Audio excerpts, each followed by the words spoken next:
کا نام چل رہا ہے لبیک یا حسین۔ امام حسین کے لیے ہندوستان کا ہر انسان جان دینے کو تیار ہے، لیکن میرے عزیزوں اگر یہ پیغام آپ کو پہنچ رہا ہے، ہمارے ہندو بھائی بھی چھوڑے ہوئے ہیں،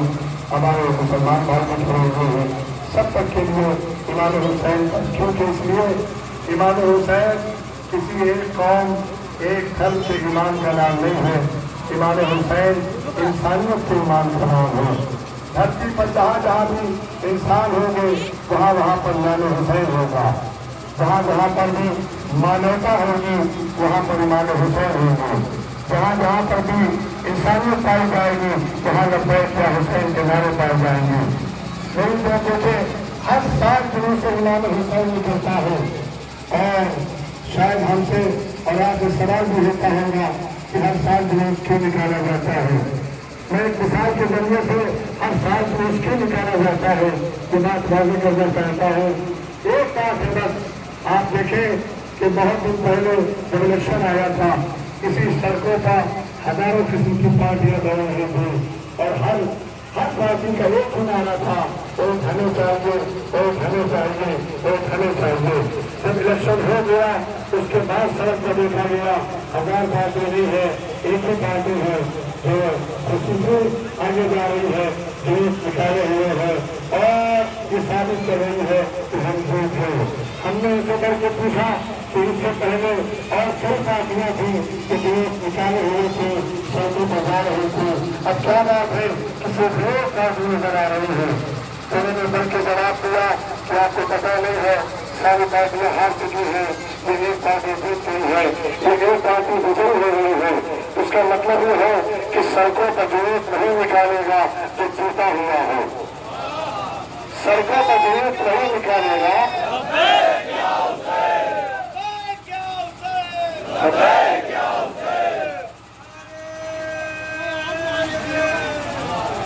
سڑکوں پر جلوس نہیں نکالے گا، اور یہ قوم ہر سال جلوس نکال کے بتاتی ہے کہ 1400 سال پہلے آتنکواد اور آتنکوادی ہار گئے تھے، حسین ابن علی جیت گئے تھے۔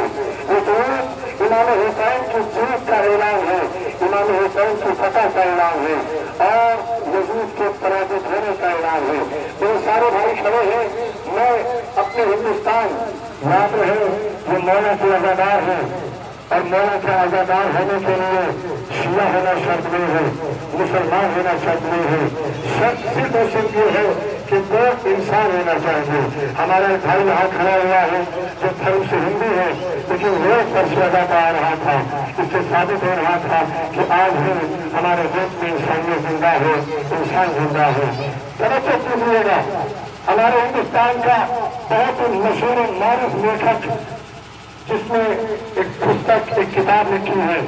جب اس نے کربلا کو محسوس کرنا چاہا، جب اس نے امام حسین پر نگاہ ڈالی تو ایک کتاب لکھی جس کا نام ہے کربل کتھا، اور اس کربل کتھا نامی کتاب میں اس نے لکھا، کہتا ہے کہ یہ بھارت کا دربھاگیہ ہے کہ اسلام دھرم، میری آواز کو سے میں پہنچ نہیں ہے، ہاتھ اٹھائیں، بہت ہوگا تو کتنا سنیں گا۔ منشی پریم چندر کہتے ہیں یہ بھارت کا دربھاگیہ ہے کہ اسلام دھرم بھارت میں آکرمن کاریوں دوارا پہنچا۔ اے کاش کہ محمد صاحب کے آچرن اور امام حسین کی شکشا دوارا پہنچا ہوتا تو مذہب اسلام کا بھارت میں نشر دور ہوتا۔ اگر تمہیں محمد صاحب کے آچرن اور امام حسین کی شکشا والا اسلام دیکھنا ہے تو ان جلوسوں میں دیکھو